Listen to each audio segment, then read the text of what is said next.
J'espère que vous avez passé I hope you've had a very good Thanksgiving and the weekend. and week in their constituencies. I know how valuable those are. Welcome to the 8th meeting of the House of Commons Standing Committee on Industry and Technology. Just a quick note that the witnesses have completed the required connection tests in advance of this meeting.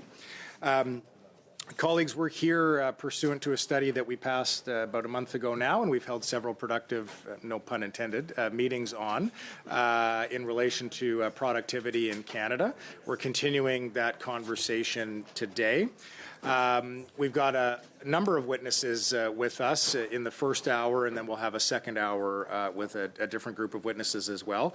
Just a quick note to the witnesses and to others, if you're using your headset and it's plugged in, but not on your ear, please just make sure you place it down on the sticker in front of you. That's to protect the health and well-being of our interpreters. We've got a number of folks who I'll introduce in just a moment. Witnesses, I think you're probably aware of how things work, but there'll be up to 5 minutes per organization to give introductory remarks, and then we'll enter into a panel conversation with a predetermined allotment of time selected for each political party represented around the table. So with that, from Deloitte, we've got Don Desjardins, who is the chief economist, who is joining us by video conference. We've got from Linamar Corporation, Jim Durrell, the chief executive officer and president, Mark Stoddart, the chief technology officer and executive vice president, Linda Hasenfratz, the executive chair, and then from the Vancouver Fraser Port Authority, Alexa Young, vice president of government relations and external affairs. So with that, colleagues, we are going to get underway, and I don't see on my screen Madame Desjardins. She's with us, though? Yes. Perfect. Okay. So, Madame Desjardins, the floor is yours for upwards of 5 minutes. We'll turn it over to you.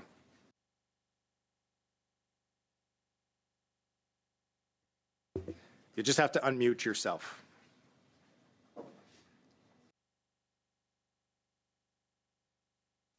Apologies. I guess it wouldn't be a meeting if someone didn't do that, so there I've started it as a meeting. Apologies. Thank you so much for inviting me to speak to your committee. I know previous witnesses have presented the challenges about Canada's productivity. As an economist, I think of productivity as how much is being produced per hour, worked, or how capital and labor combined with factors like technological progress, economies of scale, and organizational innovation produce goods and services. Now, it's well known that Canada's productivity performance has deteriorated, and our country has failed to keep up with most of our trading partners. Over the past 40 years, the gap between what Canada produces per hour and what the U.S. achieves has gone from about 88% to something like 71%. Now, there's many reasons for this underperformance, from the relative lack of investment in machinery and equipment per worker to a mismatch between workers and jobs and slow adoption of a technology. The composition of our economy, which relies on small and medium-sized enterprises, may also have contributed to this lower productivity. High levels of taxation, a complicated system to access government incentives, and regulatory hurdles are some of the often cited impediments to business investment. And we know there's not one policy or one change that's going to transform our economy. So I wanted to speak to a couple of areas we've looked at that we think will make an impactful contribution to transitioning to a more productive economy. And of course, this is critically important as it will boost wages and living standards for all Canadians. First, interprovincial trade barriers take, as we know, many forms: geographical obstacles, limited infrastructure, export controls, different technical standards, and various regulatory and administrative burdens. And while these barriers impact industries in different ways, they nonetheless pose real costs for Canadian companies, costs that make it onerous, if not completely unprofitable, to do business across our country and achieve economies of scale. Now, our analysis suggests that if we could completely phase out interprovincial trade barriers over the next 5 years, that could generate an additional $881 billion in economic output by 2040 and create over 100,000 new jobs in the process. Clearly, the longer we wait and leave these trade barriers in place, the more money we leave on the table as a country. Our building ambitions, from homes to national infrastructure, is a key element, we think, to improving productivity. Affordability challenges act as an impediment to attracting labor in Canada in places where we need it most. The government's plans to construct more homes and build sorely needed infrastructure are table stakes if Canada is going to become a more efficient economy and attract capital investment. Based on our understanding of the government's plans, our modeling estimates that just for the status quo, Canada would require as many as 500,000 workers to join the construction industry if these ambitions are going to be realized. This will require a multi-pronged approach, including a nationwide hiring campaign that leans heavily on immigration targeted to the trades. Current pathways through express entry, provincial nominee programs, we know these exist, but the scale of the challenge requires increasing intakes considerably and fixing credential recognition bottlenecks. The objective should be to get newly arrived skilled workers into work sites within weeks, not years. In addition, encouraging women and underrepresented groups to pursue careers in the trades. Women make up only about 13% of the construction workforce. Another option is to shorten the long lag between apprenticeship and journeyman status by funding accelerated programs at colleges that fast-track new entrants into high-demand skills. Finally, artificial intelligence is reshaping labor markets by automating routine tasks. And even without further advancements in AI technology, our research suggests AI adoption could add almost $300 billion to Canada's real GDP cumulatively over the next 10 years. While this would boost our economy and has the potential to improve productivity, there's also potential for some negative impact on labor markets. By automating tasks once performed by middle-skilled workers, such as clerical, accounting, and some customer service roles, it can lead to hollowing out of mid-income jobs. So it's essential that governments design learning and development strategies that both reskill workers displaced by the recent economic shocks and AI, and upskill workers to better leverage new technologies. And I'd be happy to take any questions you have about these topics. Very much, and right on time. Okay, we're going to go to Madame Hassenfratz from Linamar Corporation. The floor is yours for up to 5 minutes. Thank you so much. There's a lot of elements, I think, of productivity that in general are not well understood, and I wanted to talk a little bit about that this morning. I think there's 3 things that you all need to really understand about productivity in Canada. First, business productivity in Canada is in fact growing. We are diluted in the aggregate figure by growing ranks of government and not-for-profit workers in our overall calculation. The second key point is that Canada's overall productivity is pretty much aligned to that of most other advanced economies in the G7, countries in the EU. And finally, although Canada does lag the U.S. on overall productivity, partially for the reasons that I've just said, we don't lag in every sector. In fact, we are growing productivity faster than the U.S. in several sectors, including, importantly, manufacturing, as well as financial services and transportation. So when most people hear that Canada's productivity is not growing, they think it's business productivity that isn't growing. But in fact, business productivity has grown 50% over the last 25 years. Offsetting that is the productivity of the non-business sector.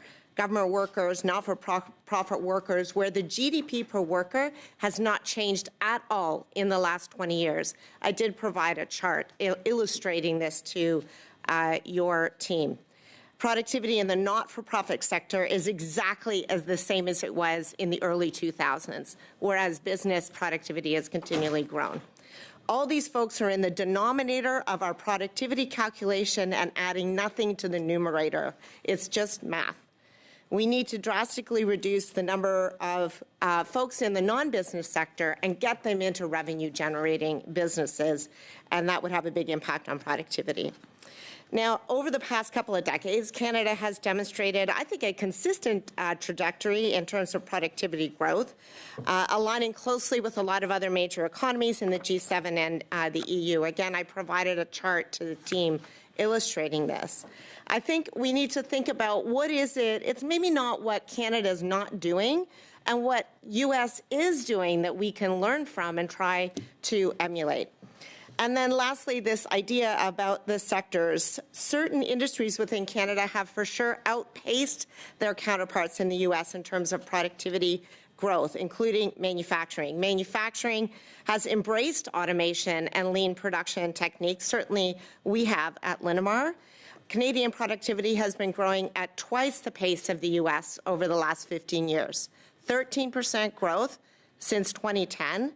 Versus the U.S. has grown 6% in the manufacturing sector, double. In summary, Canada's business productivity is growing some sectors faster than the U.S., and our productivity story does align with that of most developed economies outside of the U.S. And our story at Linamar completely aligns to this story.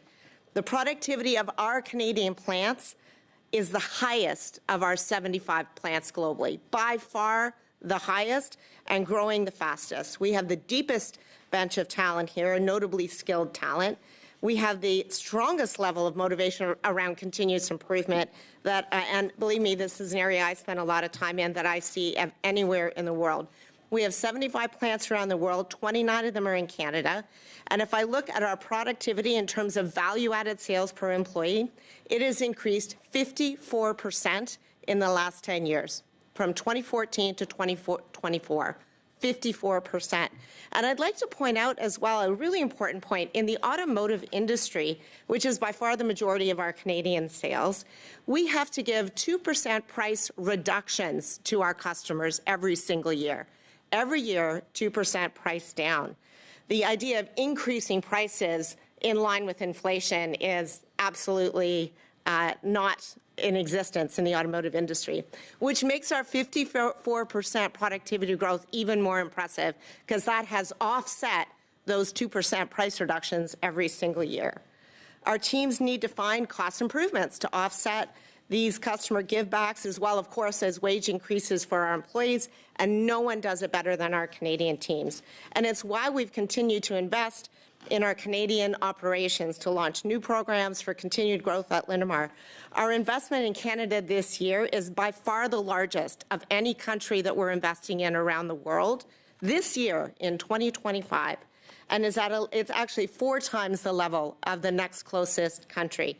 And I think that alone is evidence of our strong support of our Canadian operations and our confidence in our amazing teams. So I'll just conclude with 4 recommendations of things that I think we should do as a country and as business to help accelerate productivity further. First, I already suggested it, reducing government and not-for-profit sector workers and getting them into revenue-generating businesses.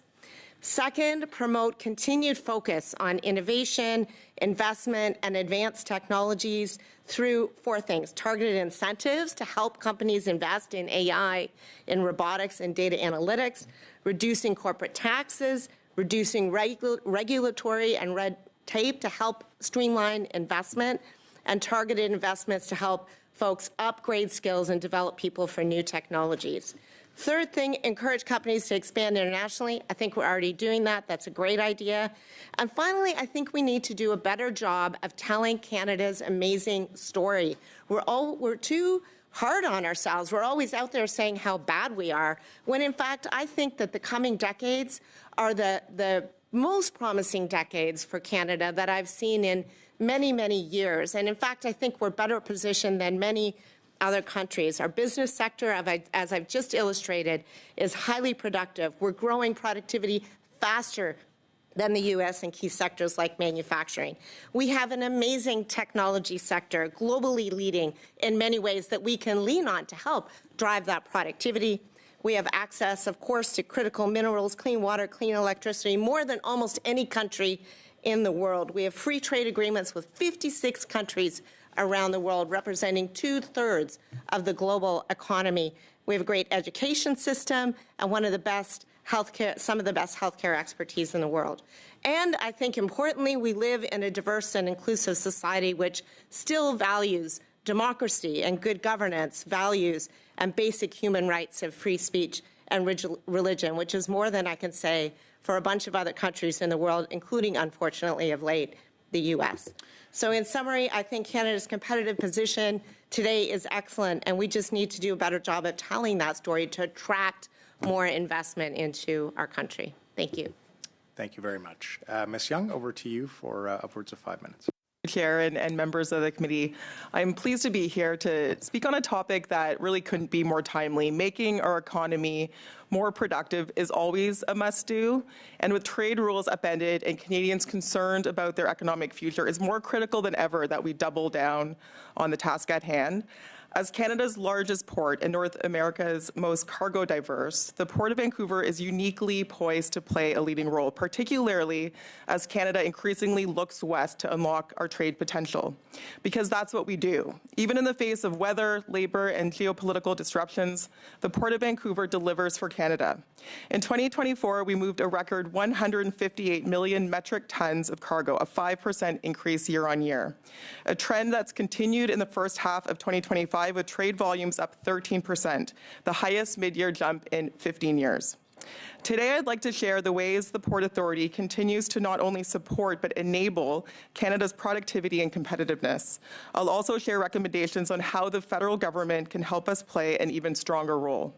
So how does the Port of Vancouver contribute to productivity gains? One, the port is a major driver of regional productivity. We're talking over 130,000 jobs Canada-wide, longshore, logistics, distribution, rail, trucking, and other workers that make what we do possible. What more, we contribute over $16 billion to Canada's GDP and nearly $2 billion tax revenue to all levels of government. This all means higher incomes, greater consumption, and a continuous focus on skills development in all parts of the country. Two, Canadian businesses count on us to get the products they manufacture, mine, harvest, and grow to customers. Today, we ship to and receive goods from more than 170 countries, Japan, South Korea, China, and more, with opportunity to expand and diversify further, particularly Indo-Pacific markets. And to keep building those trade relationships, we know it's about making sure we're getting products to customers reliably and cost-effectively. Around 3,000 ships call to the port every year. And with demand for Canadian commodities going up, so will our volumes. That requires taking action now to innovate, optimize, adopt new tools and digital tech to help us move ships in and out of the port better and faster. Take our active vessel traffic management program. Designed with Transport Canada and First Nations partners, we're adopting new tools that make vessel movements safer, more predictable, and more sustainable. When fully rolled out this year, we'll see the optimization of thousands of ship transits. One key component is a new centralized scheduling system made possible by digital twins, a tool that's telling us what's happening with the weather, tides, and currents, and that's shareable between terminal operators, rail, and others. Already, CN's participation in the program has increased weekly train movements to and from North Vancouver by 10%, all proving that when we partner to innovate and optimize, productivity gains follow. Three, together with our partners, we're getting projects built. DP World's $500 million Centerm terminal expansion project increased the movement of containers by 60%, with only a 15% increase in the terminal footprint. Efficient port approval processes of BHP's new potash export facility at West Shore unlocked the final investment decision for their Jansen mine in Saskatchewan, and we'll see 4 million tons of potash shipped annually. Efficient permitting of the West Ridge Marine Terminal by the port enabled a 200% increase in exports as the expanded Trans Mountain pipeline came online. And looking ahead at Westridge, we're leading dredging works near Second Narrows Bridge that'll help vessels calling there to more fully load from 70% to closer to 90 to 100% capacity. Our Roberts Bank Terminal 2 project will build new industrial land, increase container capacity by 30%, and add $100 billion in annual trade capacity. This is exciting stuff, and to further help Canada step up, a couple of recommendations. First, red tape reduction. The Port Authority delivers over 90% of our permitting decisions on time with robust consideration of environmental interests in First Nations and communities. We were pleased to see the government's 60-day red tape review deliver some initiatives, but more can be done now, including more use of substitution agreements and expanding and making greater use of the Port Authority's permitting powers to accelerate delivery of private sector-led projects. And lastly, invest in trade-enabling infrastructure. Previous joint investments under the National Trade Corridor Fund delivered more capacity and better fluidity in the Pacific Gateway through things like road and rail projects and the Anasis Auto Terminal Optimization Project. We urge the government to launch swiftly the promised $5 billion Trade Diversification Corridor Fund to contribute to build up our capacity and resilience and help Canada meet this moment. Thank you and look forward to your questions. Thank you very much, Ms. Young. Okay, we're going to enter into the beginning of our first round of questions. Mr. Guglielmin, the floor will be yours for 6 minutes. Thank you, Chair, and I'll be splitting my time with MP Brad Viss. Ms. Desjardins, Canada's labour productivity has fallen behind most G7 countries, with investment per worker now roughly half of what we see in the U.S. So we've heard from previous witnesses at this committee. Basically, they're consistent in saying that domestic issues are playing a large burden. For instance, like our regulatory burdens and our tax framework are in some cases more impactful than tariffs themselves on the manufacturing sector, for example. Meanwhile, we see the U.S. has aggressively improved its competitiveness through measures like their so-called Big Beautiful Bill, that's looking at R&D incentives, streamlining permitting.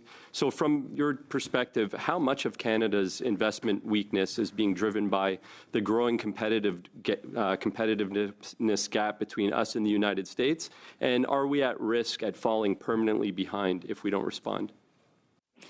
Well, I think that's what we're seeing in terms of the data. When we look at any measure of dollars being put behind Canadian workers, the CD Howe, for example, did a quite extensive study, and what they said was that, for each dollar a U.S. company puts behind a worker, a Canadian company puts about 52 cents. So when we're thinking about the tools that we're using to arm our workers, to increase their productivity, to allow for stronger growth, it's just not materializing. And when we look at investment, just overall, it has lagged significantly. Now, most recently, it's a very understandable development, right? We are under such intense pressure with respect to demand. Where's demand going to come from? So sure, but it's been a lagging trend for a considerable amount of time.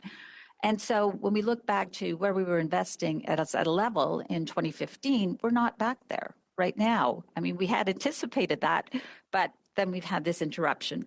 So I would say it is a risk that if we don't clear the decks, so to speak, for Canadian businesses to feel that they can, in fact, see a return on their investment in a reasonable time frame, then I think we do risk continuing to lag and falling further behind. I'm going to try and get one more in quick here. So Deloitte has recent research that highlights construction has fallen by 7% over the last decade, and capital stock per worker in Canada is also in decline.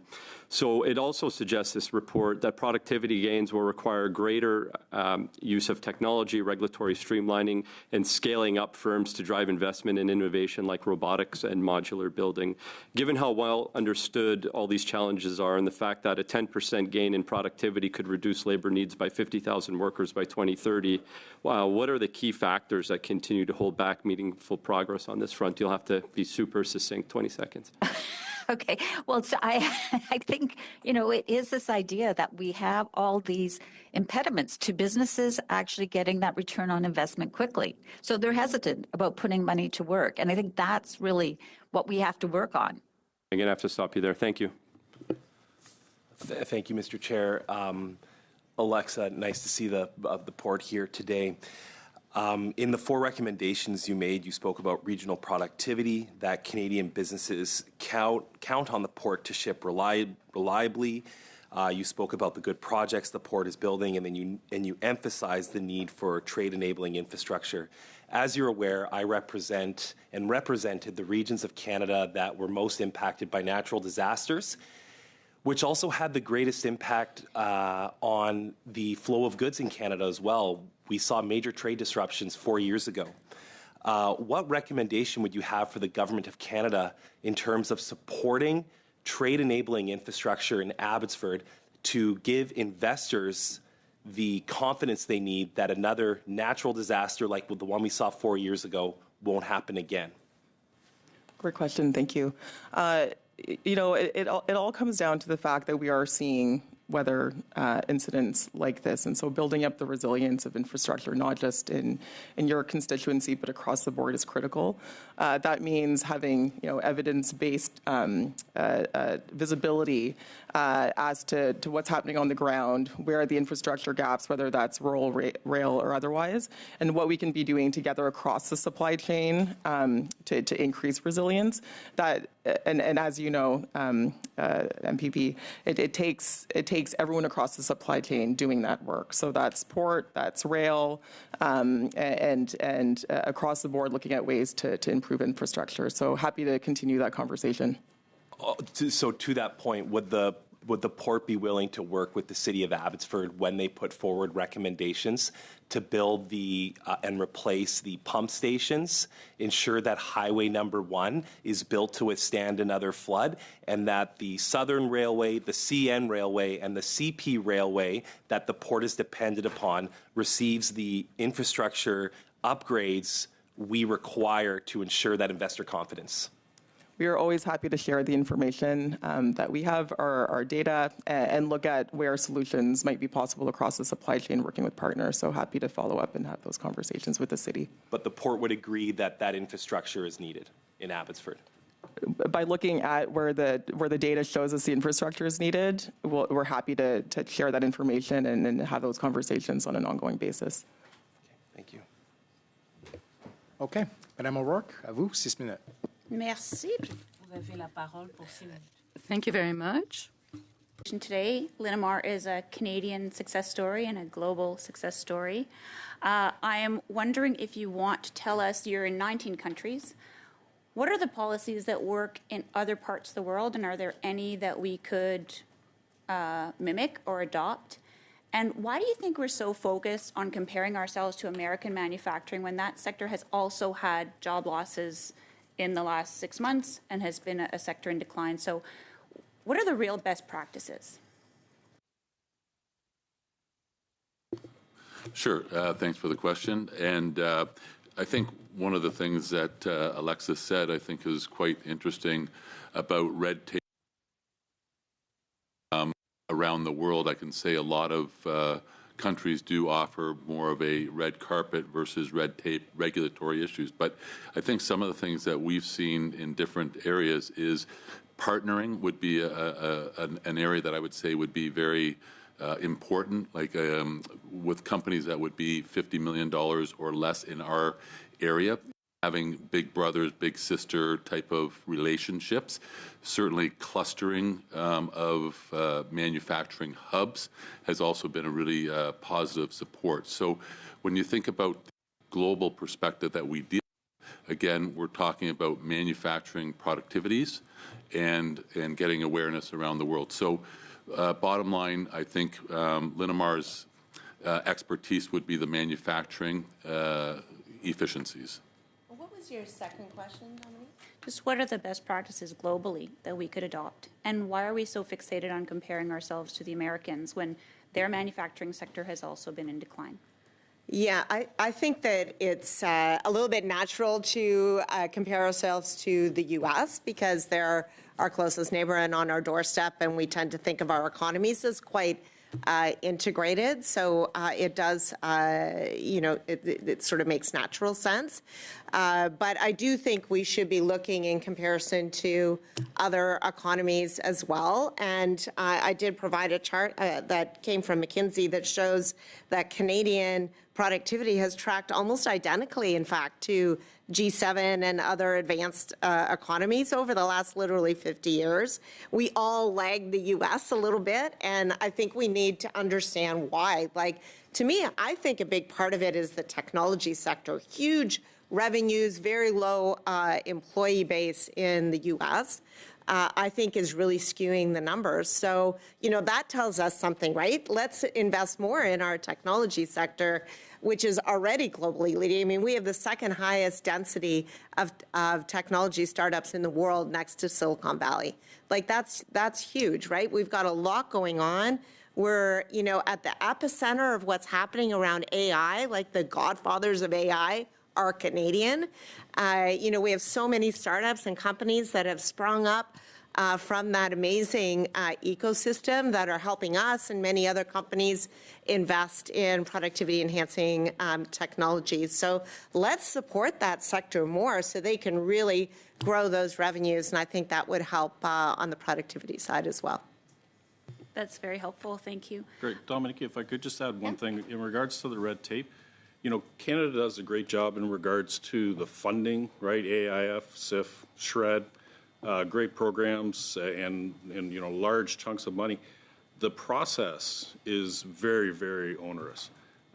Takes a lot longer than typically what we do, say, in France or Germany.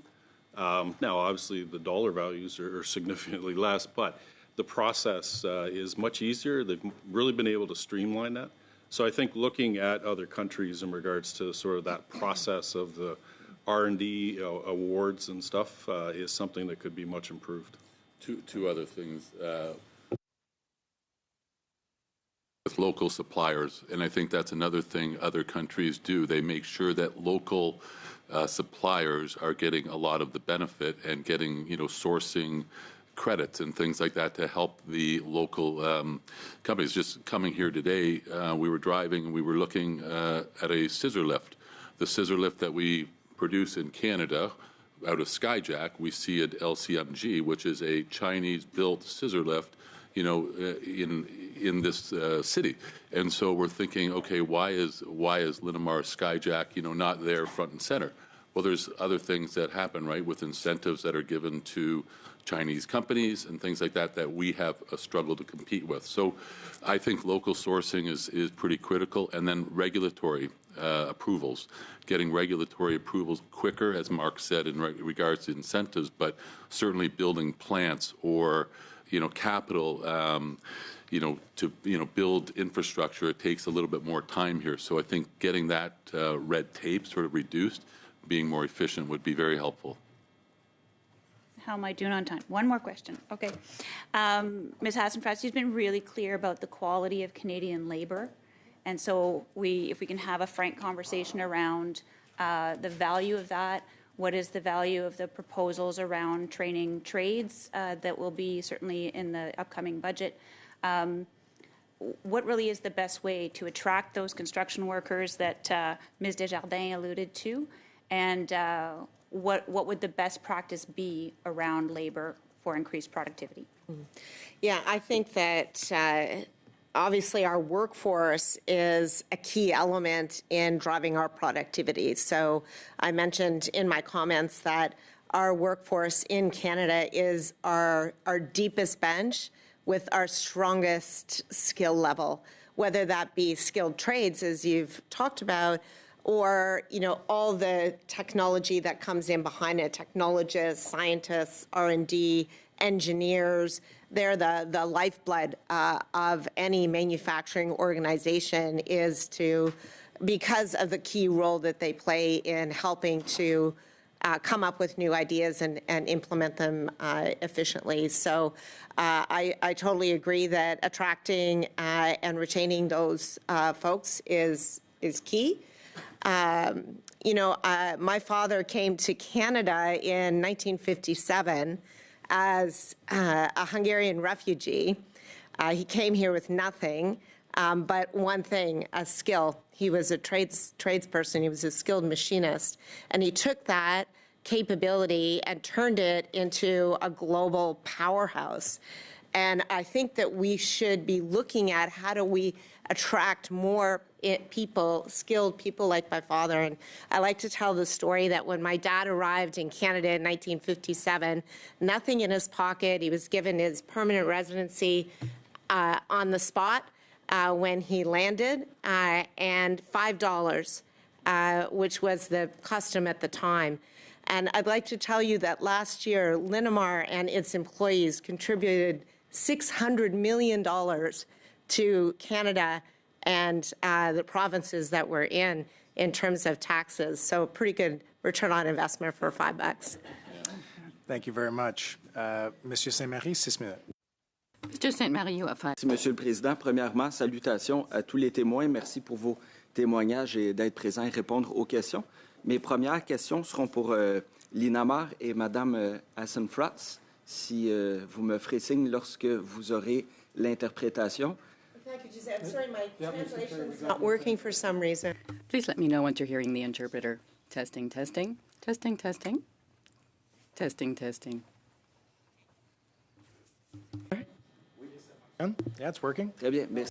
Thank you so much. Go ahead, Mr. St. Marie. First, let me thank you for the view you have given us of productivity in Canada. It's quite different from what we often hear, and it's far more encouraging as well than the view we were working from. Thank you for having shared your father's life as well and his work life. Very touching. Wonderful. A first question for you or for your team. Given the protectionist policies and the tariff policies imposed by the American government at present, how does that uncertainty affect productivity in Canada? Yeah, I think that tariffs and protectionist policies like we've seen employed in the U.S.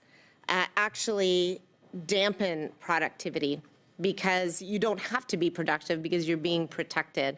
So I fully expect to see a decline, further decline in productivity in the U.S. And on the contrary, I think it forces all of us to work hard, even harder, to try to offset any additional costs that may be in place. I mean, it obviously depends on the business and what they're producing and who's paying those tariffs. But I think that anytime you have an extra cost, you're working even harder to try to offset that in order to improve your productivity. So I think in the end, it can help push companies to do more and invest more. I mean, tariffs, I think, have, I think the long-term implication is reduction in volumes. I mean, to me, that's the real key thing that we're worried about. The short-term tariff relief mitigation strategies, we're watching this every single day. I mean, we've learned more about HS codes in this company than I would ever care to want to learn about HS codes. And but to us, we're looking at this a little probably differently. We've been saying since the start of this is like a business person's nightmare, but an entrepreneur's dream. And we have been very successful in trying to incorporate ideas to do onshoring, right? Because not only does this hurt our relationship with the U.S., but like the global relationship. And our view is USMCA should be the lay of the land going forward. And we're a great conduit to bring in manufacturing through Canada.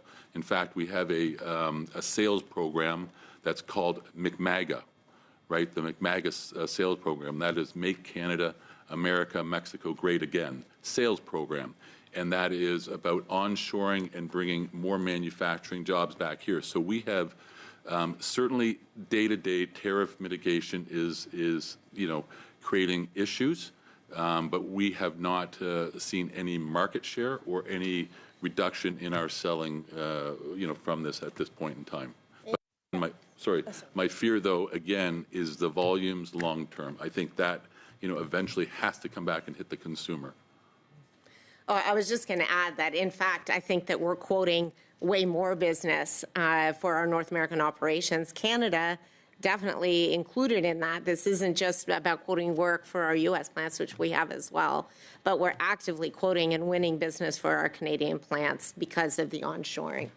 So I think that's a really good point. Merci beaucoup pour vos réponses. Thank you very much for those answers. Now, for the manufacturing sector, I would like to put a question about the value of the Canadian dollar for that sector and for productivity. Mr. Stoddart was speaking of investments, often equipment that is bought from outside Canada, though, so it's better to have a Canadian dollar that's quite high for that. But for exporting, there is an advantage to having a weaker dollar. So how do you describe that sort of offset and the issues? What does the Canada need in terms of the value of its dollar for the manufacturing sector? A good point that if we're investing in technology that is coming from outside the country, if our dollar is weak, that makes it more expensive. But we've always tried to maintain a good balance, actually a natural hedge around our currency position. We have quite a lot of revenue in Canadian dollars. We have a lot of expenses in U.S. dollars. So particularly in our mobility business, our automotive business is almost fully naturally hedged. So again, it's like a risk mitigation strategy that we have undertaken so that we don't get a lift, but we don't get a hit. I mean, it's not exactly perfect. There's some fluctuation quarter to quarter, year to year. But largely takes FX out of the equation. So that's how we've handled it. Merci beaucoup. C'est très éclairant. J'ai le temps pour une... Thank you very much. That's very helpful. Do I have time for another question? Unfortunately, very little time left. Thank you, Mr. Sainte-Marie. The floor is yours. Oh, no, wait a minute. I do this every single time, don't I? Ms. Borelli, the floor is yours for 5 minutes. Thank you, Mr. Chair. I'm really surprised by a comment made by Ms. O'Rourke questioning why we are comparing ourselves to the United States. My goodness, every single day we hear about investment going to the States, and just recently we heard about Stellantis moving 3,000 jobs to the States. We're worried in Windsor-Tecumseh about our battery plant that Stellantis claims will provide work for 2,500 people. Of course, we're going to compare ourselves to the States. Continue with the question. I don't have a question for you. It's just a comment that I disagree that we should compare ourselves to the United States when it comes to our automakers and our economy. I do have a question for Ms. Desjardins. Do you believe that the Prime Minister's failure to strike any meaningful deal with the United States on trade has cost Canada valuable time and opportunity for investment? How much do you think this uncertainty around the future of CUSMA is weighing on business decisions today? Well, I think what we're seeing is that it is such an uncertain environment. Whether or not you have a deal one day and not the next is certainly within the realm of reality. So I think in general, when we think about uncertainty and the impact it is having, we saw it today in the Bank of Canada survey. They ask companies, are you going to be investing? And they're sitting back because we're just unsure. Now, when we think about how we may be investing in our own economy, in infrastructure, that could be sort of the green light that actually ignites some investment within Canada by Canadian companies. So I would say the uncertainty is just very hard for people to navigate. Consumer sentiment is down too. So I do believe that this uncertainty is making us look inward to things that we can actually control, which over the medium term, I think will be a positive in terms of igniting business investment. Okay, also for Ms. Desjardins, you've highlighted that sector-specific tariffs imposed by the U.S. continue to weigh on Canadian manufacturing, but the average tariff rate remains comparatively low. doesn't this overlook the fact that it's not averages that matter to businesses, it's the specific targeted tariffs that distort investment and drive capital south to the United States? Sure. Certainly, when we look at the data and you look at employment, for example, or output, yes, those industries do. You're right. Averages tell a totally different story. It's always the way it is. But having said that, you do see very specifically that some of these industries are being heavily penalized.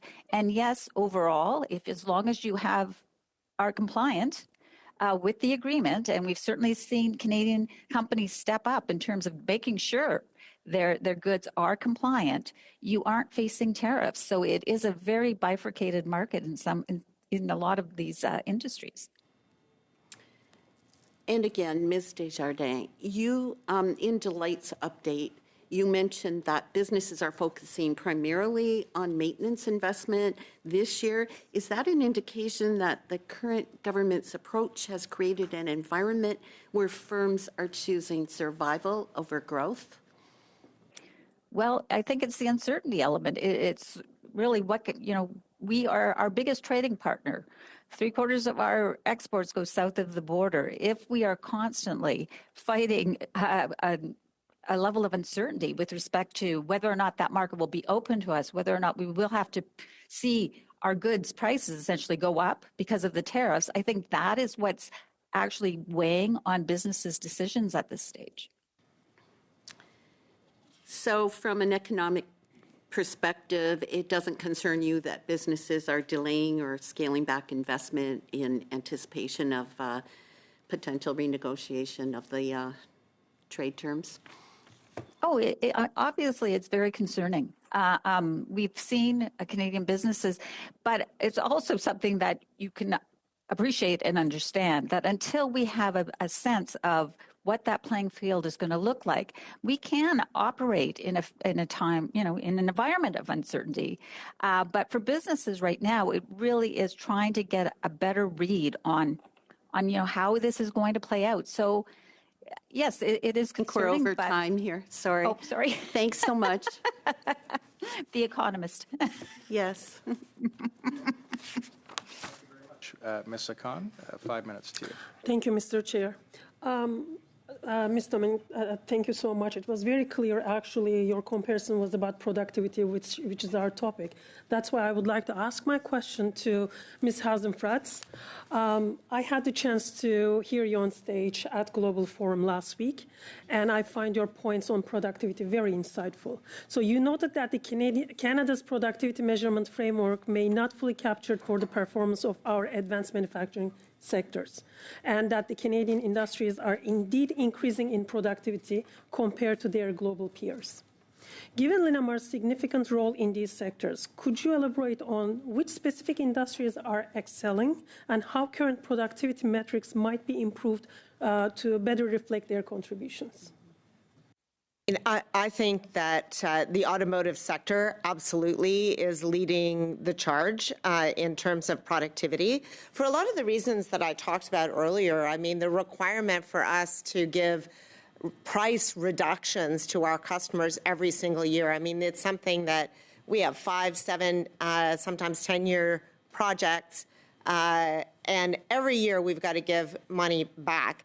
So that has trained the automotive industry to constantly be looking for ways to improve productivity, to reduce costs, and created a lean culture, I think, unlike any other industry, and is a big reason why I think it's so critical that we maintain the automotive industry in Canada, both vehicle assembly and parts, because it brings this powerful, lean thinking and capability to the table. So I definitely think that that's a big part of it.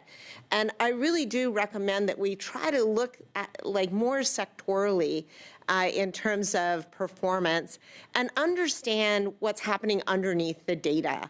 I think that there's no better way to make data meaningless than to aggregate it. When we put it all together into an average, you lose all the meaningful data around it. Let's understand what's underneath there. When we calculate productivity as a country, we take, GDP minus inflation divided by total population. Let's understand the pieces of that a little bit instead of just concluding, oh, productivity in Canadian business is bad. I mean, I talked about the non-business sector. What about early retirees? There was a whole bunch of people who retired early during COVID. They're all in the denominator too. Like literally, if you are a working age person and you are not working for a revenue generating business, like you're part of the problem, not part of the solution, bluntly.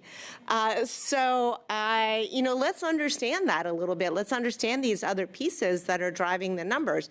Inflation, the idea that every company could offset the dramatic inflation that we saw over the last few years in their pricing, I think is also not realistic. It might make sense in certain businesses and when the inflation's 1 or 2% that we're taking that off the top. But when you have, 7% inflation, I mean, as noted in the automotive industry, we certainly are not putting that through. So, we're making all these conclusions based on data over the last year or two that has some of these anomalies in it. Let's understand it better. Let's get underneath the data and dig into it to really understand what's happening.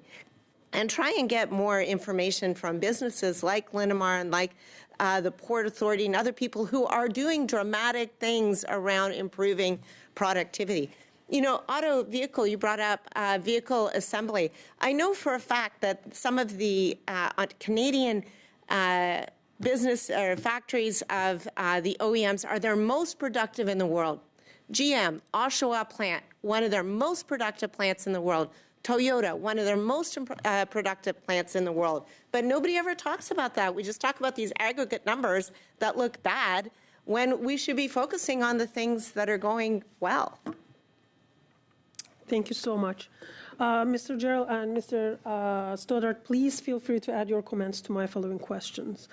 Mr. Khan, I'm sorry to cut you off, but we've got 7 seconds left, and we've run over in a number of areas. So I'm sorry, but we've got lots to get through. Thank you, Mr. Falk. Sorry, God, I don't know what's up with me. It's this whole Thanksgiving thing. Yeah, that's very nice. Monsieur Saint-Marie, 2 minutes 30 secondes. Mes excuses. 2.5 minutes, Mr. Saint-Marie. My apologies. Thank you, Mr. Chair. Still, for Ms. Hasenfratz, we have heard here the GDP of the C.D. Howe Institute, Mr. William Robson, a couple of weeks ago, with regard to the study we're carrying out here in the committee. He said that we needed to pay more attention to corporate investment in machinery and equipment. He said it was a key indicator that shows whether or not we can draw investments to Canada and improve productivity going forward. He also found it very unfortunate that U.S. businesses invest more in that way than Canadians do, and that for decades. What do you think of that? I can only draw on our own experience, and I can tell you that, as I mentioned in my comments, that our investment in Canada this year is dramatically higher than any other country that we're operating in. We have 75 plants, 29 of them are in Canada, well under half, well over half of our capital expenditures this year are based in Canada. We are heavily investing. In fact, we're getting close to record levels of investment in our Canadian operations. Jim, did you want to jump in? I would also just add, I think the uncertainty that's been talked about is part of the issue too, right? I would say that, when we look at Linamar, we are the most productive in Canada by far on our own metrics. But perception is also a reality, right? When we're out dealing with people in the U.S., our customers in the U.S., there's no question about the uncertainty creating, longer-term issues. So, from our side, our view is to keep focused on our productivity side, and our recommendation, I think, our overall recommendation would be we should really towards a national productivity or manufacturing strategy that we can get behind. And really, because that, regardless of where we are as Linamar, we have a whole country here. And to me, the key things of, partnering, as I said earlier, partnering, creating clusters, really, really important. Innovation, R&D, government is another massive area to look at, tax structure, incentives, regulatory, workforce, again, improvement of workforce, technical ability to create that. And then, certainly last but not least is advanced manufacturing, right? Advanced manufacturing around AI, robotics, analytics, right? Very critical that we all focus in on. Merci, Monsieur Saint-Marie. Thank you, Mr. Saint-Marie. Monsieur Falk, merci. Merci à notre... your testimony. I'd like to direct my questions at Linamar. And certainly the testimony you've provided for committee here today would make you an outlier from the things that we've heard previously at committee. And your numbers are actually quite outstanding. I do have a few questions, though. And we know that our Prime Minister took the headquarters of Brookfield, moved into New York, along with 1,000 jobs. And we know from reports that Linamar just recently invested $300 million in Aludyne in the United States, in a market with only 4.3% unemployment, where you could have left it in Canada at 7% unemployment, which would give you access to a greater labor pool. Can you help me square the round peg? The acquisition of Aludyne, I think, is going to be beneficial for us in Canada. This is technology. As I said, this is an entrepreneurial dream time. There is so much distress sitting out there, and if you have a strong balance sheet and you are a productive company focused on that, there is no end of opportunities. So this Aludyne acquisition is all around structural components, casting technology that we do not have in Linamar. So this was an opportunity to bring it in, and this could feed up into Canada for our, machining work. You could have left those jobs here in Canada. Actually, no. Building This was an manufacturing. acquisition. It was an acquisition. No, I We understand acquired that. a business in the U.S. It wasn't a question about are we leaving something in. We didn't take anything from Canada. As Jim says, we think we'll get machining work for our Canadian operations from these casting entities in the U.S. Like Aludyne is domiciled in the U.S. All that casting technology is there. So it wasn't a one or the other. It was opportunistic, as Jim says. Yeah, and it's a technology that we do not have in Canada. So it's an opportunity to bring that technology to Canada, but also the offshoot of adding machining work back into Canada from that structural casting business. It's a great opportunity for us in Canada. Well, hopefully it has some positive spin-offs for here in Canada. The other thing, Mrs. Hasenfratz, that you mentioned several times was our bloated bureaucracy. What's your solution?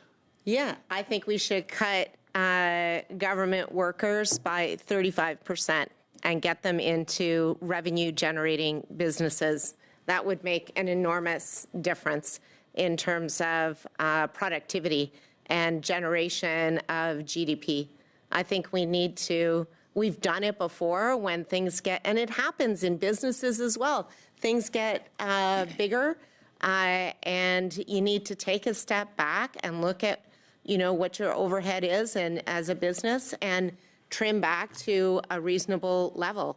If you look at I did send a few charts through. I'm not sure if they came to you guys, but there's a chart in there that illustrates this idea of business productivity growing and the government productivity it's actually remarkably dead flat. From 2000, the GDP per government worker completely flat, no productivity growth whatsoever. I'm just asking for productivity growth to come there as well, just as the business sector is actively doing. Those are interesting comments, and we'll certainly take note of that.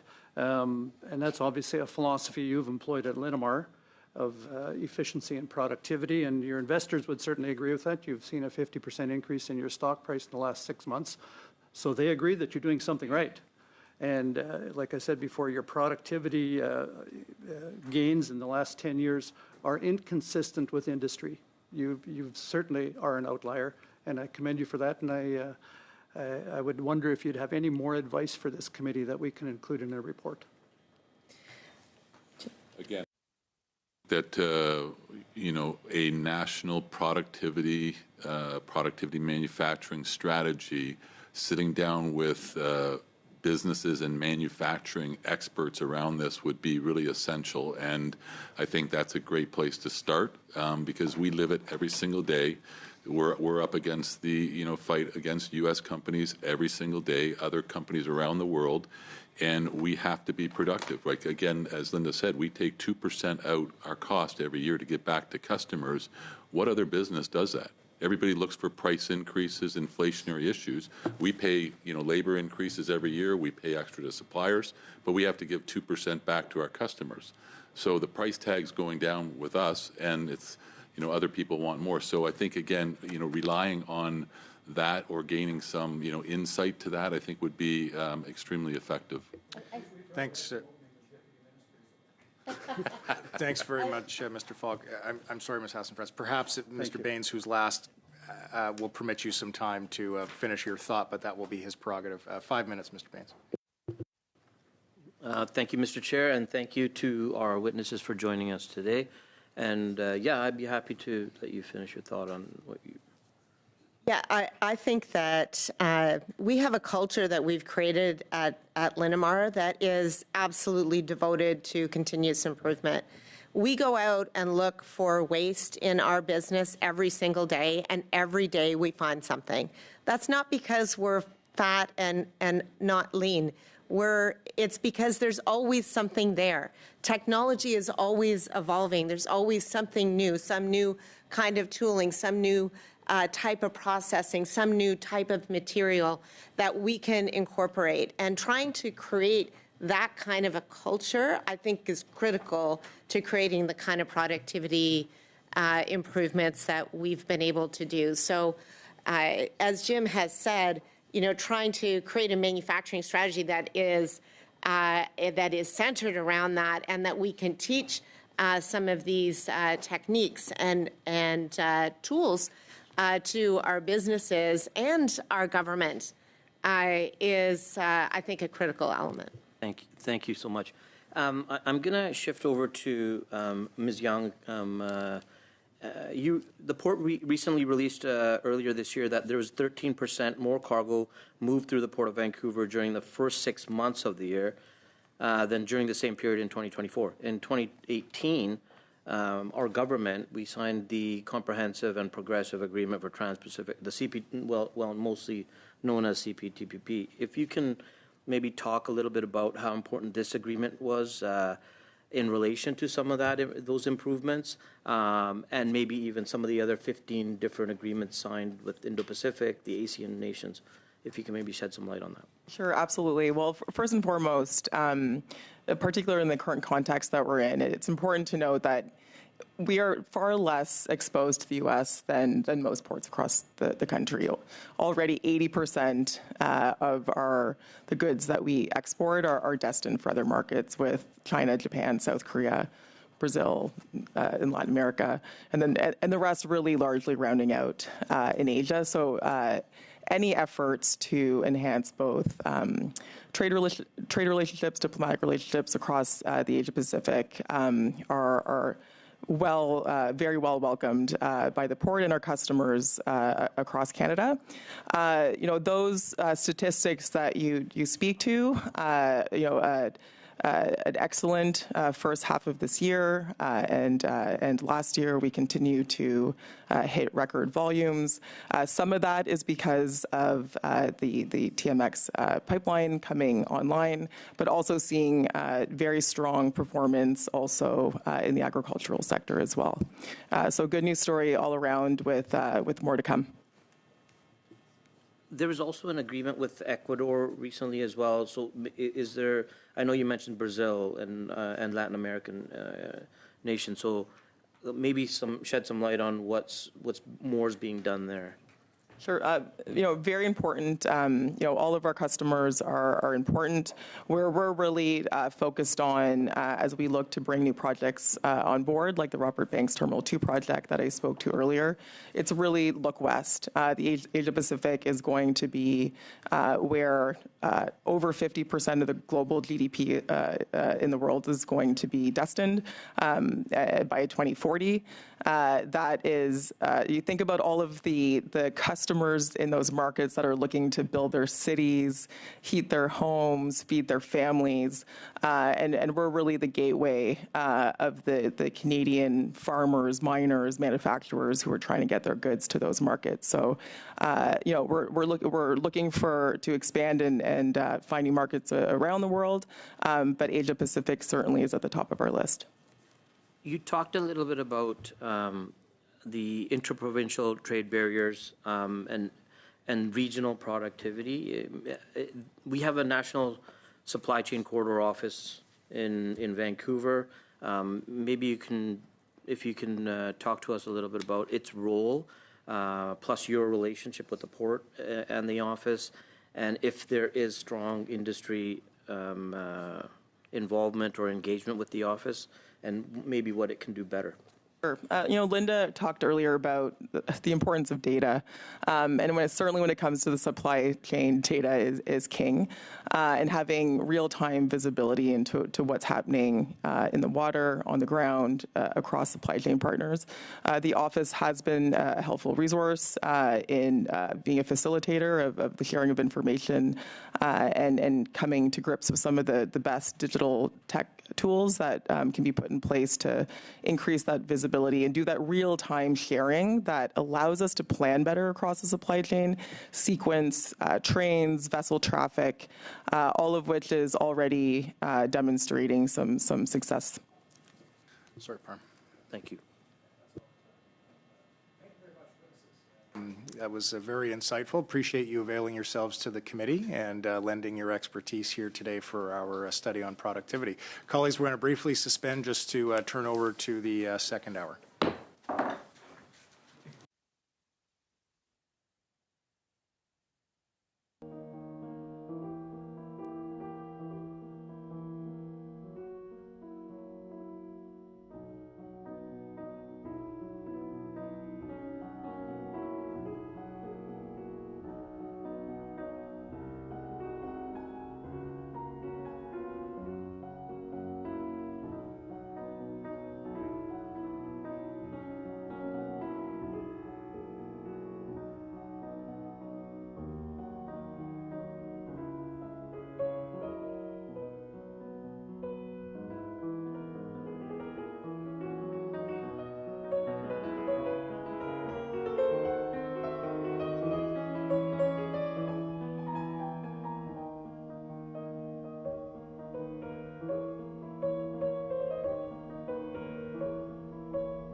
Okay. Colleagues, we are going to resume the second half of our witness testimony here today. I got a number of new witnesses, all of whom are here in the room with us. On their own behalf, we've got Chad Bain, partner, founder, and co-chair of Osler's Emerging and High Growth Companies Group. We've got Mark McQueen, founder of Wellington Growth Partners Incorporated. And from the Leaders Fund, we've got David Stein, the co-founder and managing partner, and Gideon Hayden, the managing partner. There are upwards of 5 minutes, and I will stress upwards of 5 minutes for your introductory remarks. We are running behind, so I'm going to be a little bit more stringent with my cutoff time in this second hour here. So please do your best to be succinct. I think you saw how things work here. If you haven't been a witness before, please just ensure that if your headpiece is, or earpiece rather, is plugged in but not on your ear, just keep it on the sticker in front of you. If it's not plugged in, nothing to worry about, although I'm sure there will be questions posed in French throughout the course of the testimony today. With that, Mr. Bain, we're going to go to you first, upwards of 5 minutes. Thank you, Mr. Chair. Good afternoon. I'm honored to have the opportunity to participate in this committee meeting. My name is Chad Bain. I'm a partner at Osler, Hoskin & Harcourt, LLP, a national business law firm with its headquarters in Toronto. I also founded and co-chair the firm's Emerging and High Growth Companies practice, where we work with startup and scale-up companies from ideation stage to late stage and everything in between. Please note that I'm appearing in front of this committee in my personal capacity, and the views I express here today are my own and not necessarily reflect the views of my firm. Before becoming a lawyer, I was a computer engineer graduating from the University of Waterloo and worked primarily for Newbridge Networks in Canada, doing a combination of software, hardware, and chip design. Between that and my current career as a lawyer, I've been involved in Canada's tech sector for over 30 years. Growing up in Canada, just a stone's throw away from here, in the 1980s and 90s, I witnessed the true potential of the Canadian tech sector. We had global giants like my employer Newbridge, as well as Nortel, Cognos, Corel, and JDS, to name a few. In fact, growing up in Canada was a key factor in my desire to be part of the Canadian tech sector. Ottawa's high-tech cluster's birth, which arguably rivaled Silicon Valley during the 1980s and 90s, when Ottawa is commonly referred to as Silicon Valley North, can be traced back to Northern Electric, the formation of Bell Northern Research, and the foundation of Microsystems International, BNR's chip factory, all occurring from the 1950s to the late 1950s to the late 1960s, a generation prior to the beginning of Ottawa's tech boom. The Government of Canada played a pivotal role in the genesis of the Ottawa tech sector by helping Northern Electric build research labs in Ottawa, heavily subsidizing Northern's digital telephony strategy, and assisting with the foundation of Microsystems International. This helped catalyze the local industry by yielding such breakthroughs as Meridian SL1, the world's first all-digital private automated branch exchange, and the MIL MF7114, one of the world's first microprocessors.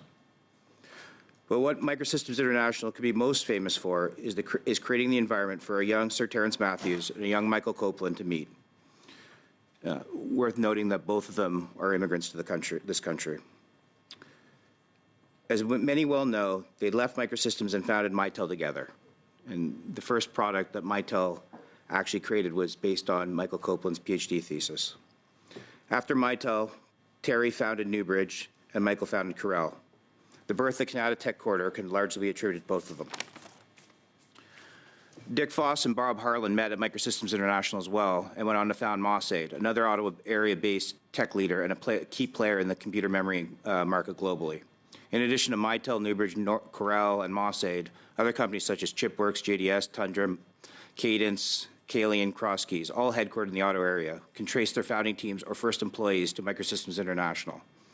Many of the early venture capital investments in Canada were into companies started by former Microsystems International employees, and many of the first angel networks in Canada can be traced back to former Microsystems International employees. MIL ultimately became part of Bell Northern Research, which then became part of Nortel. And at the time, if people remember, Nortel was the most valuable company in Canada and one of the 10 most valuable companies on Earth. Until Nortel's demise in 2009, the MIL Semiconductor Lab in Ottawa was the largest of its kind in Canada. For that generation, Canada was considered a world leader in the areas of digital telephony, semiconductors, and optics, all that can be traced back to BNR and MIL, which the Government of Canada helped catalyze. Looking at our neighbours to the south, the most significant expansion in technology in human history can be attributed to three key events: the Manhattan Project, the space race, and the Cold War, all funded through U.S. government spending. Silicon Valley can trace its birth ultimately back to U.S. defense spending. Same with the Internet, which can trace its birth back to the Pentagon through its predecessor, ARPANET. The World Wide Web came out of the CERN in Switzerland, another government-funded entity. The entire Israeli tech sector, arguably the second most successful tech ecosystem in the world, is a direct byproduct of Israel defense spending and government-funded research. Without government funding of significant primary research, many of the most important technology hubs on Earth and their output may have never existed. The cause and effect relationship is quite self-evident based on recent history.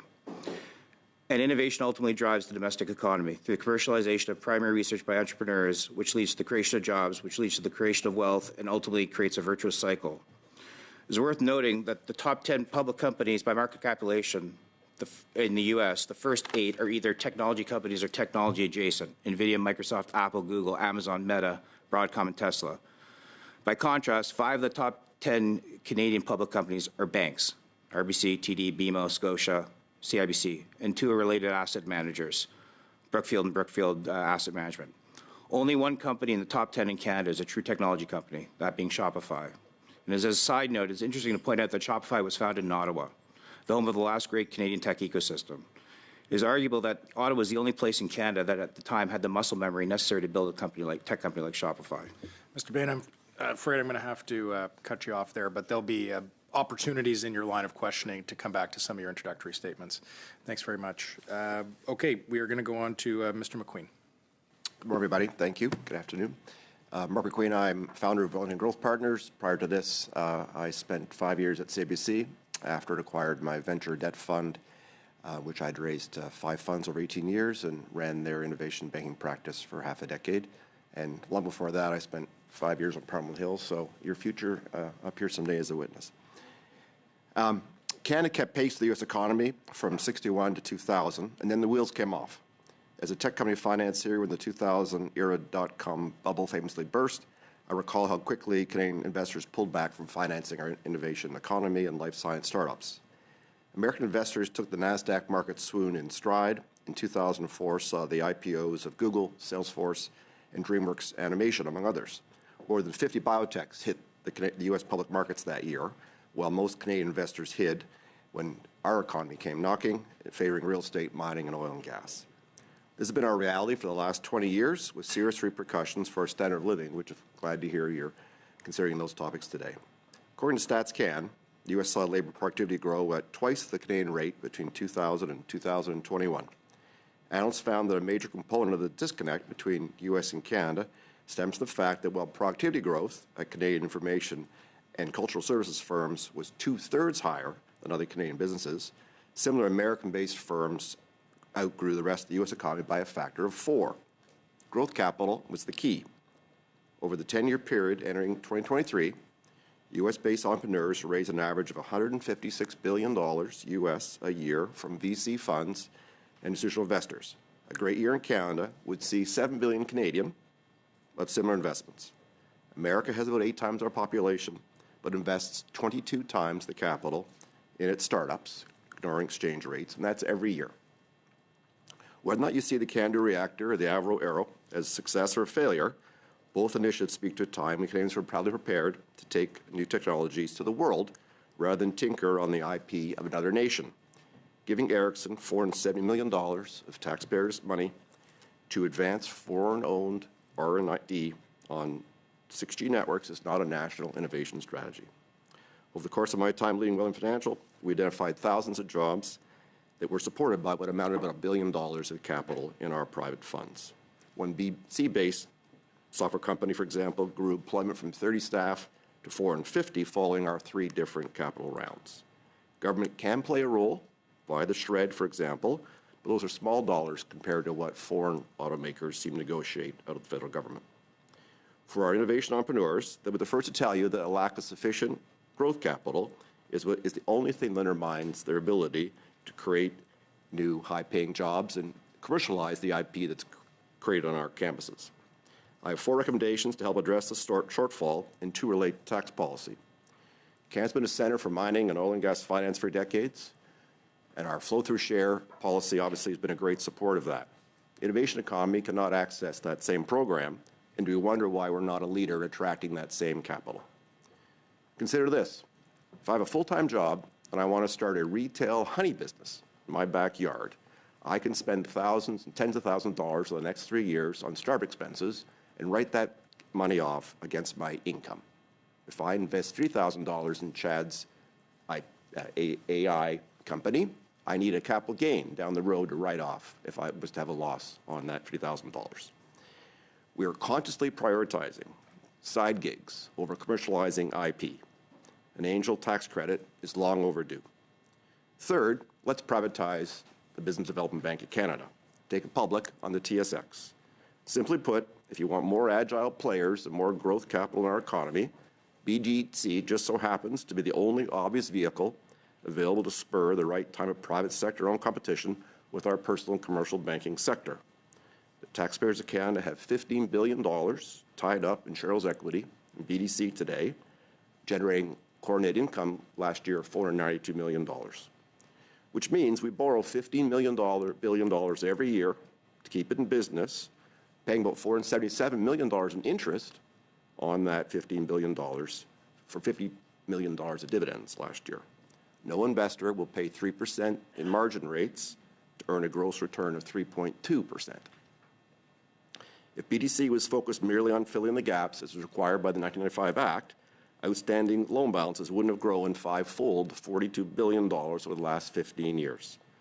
Put that size of the loan balance sheet in context, national banks' average business and government loan book is just $70 billion, and Canadian Western Banks was $29 billion prior to that acquisition. Of BDC's $50 billion of assets, just $3 billion is in the venture capital space, 6%. Well, if we're trying to support our economy in the innovation sector, this is not how you would do it. Mr. McQueen, I'm afraid I'm going to have to cut you off. We're 20 seconds over at this point. Thank you very much. Mr. Hayden, the floor is yours up to 5 minutes. Thank you, Mr. Chair, and members of the committee for the opportunity to speak with you today. David Stein and I have been building and investing in technology companies for over 2 decades. I started my first tech company out of university and sold it to Torstar. David's first company grew to $100 million in revenues before being acquired. He then co-founded a second company, which was acquired by Salesforce. Our businesses were founded in and run from Canada. With Leaders Fund, we've invested in over 25 technology companies since founding, and 5 of them have reached over $1 billion in valuation. Through these experiences, we've seen how to build outlier companies that generate jobs, economic growth, and large tax bases. Last month, we released a study in analyzing 3,000 venture-backed companies founded by Canadians between 2015 and 2024. This study is in front of you now. 2 major findings emerged. First, company formation is slowing in Canada. In each year from 2015 to 2020, the U.S. produced roughly 13 times more high-potential startups than Canada. By 2024, that gap had widened, with the U.S. creating 45 times more. Second, our best founders are increasingly leaving Canada. From 2015 to 2020, roughly 70% of Canadian-founded startups were started in Canada. By 2024, only 30% were started here, while the number of Canadian-founded startups based in the U.S. more than doubled. Just imagine if the vast majority of Harvard and MIT computer science graduates were moving to Canada to start their companies. The U.S. government will be doing everything in their power to reverse that trend. Canadian founders will build more companies as big as Shopify, and those companies create IP, high-paying jobs, significant tax revenues, and ultimately increase prosperity, and we should ensure that they're building those companies here. I'm going to continue for him. So, after that study, we also spent a lot of time talking to founders to try and understand, why the data is the way it is. And our conversations with founders highlighted that they're leaving Canada because of lifestyle, taxation, and talent, those 3 things. Building in Canada was a lifestyle decision. They could get the best of both worlds. In exchange for higher taxes and regulations, they could build and live in Canada, benefiting from our healthcare, education, housing affordability, and low crime, while serving the large U.S. market next door. These founders now believe that our lifestyle advantage has eroded. In the last decade, housing costs have risen over 70% in most major cities, while crime has increased dramatically. Car thefts are up 250%, and this year alone, violent crime is up 50%. There's a shortage of family doctors, while wait times for common surgeries have doubled. Regarding taxation, Canadians pay 53.5% income tax over $235,000 in earnings and 26.5% in capital gains after the recent government rollback. Whereas in the U.S., their top tax rate kicks in at $852,000 in Canadian earnings, with no capital gains on the first $21 million in profits. Okay, that's what we're competing with. You move to the U.S., you put your startup there. You start under something called the QSBS, which is part of the Big Beautiful Bill. Start that company, first $21 million in gains, no capital gains. On talent, we used to issue visas for skilled foreign workers in a few months. It can now take upwards of 4 years, slowing down access to talent. We need bold action to encourage more high-performing businesses and graduates to start and stay in Canada. Patriotism alone will not get them there and keep them here.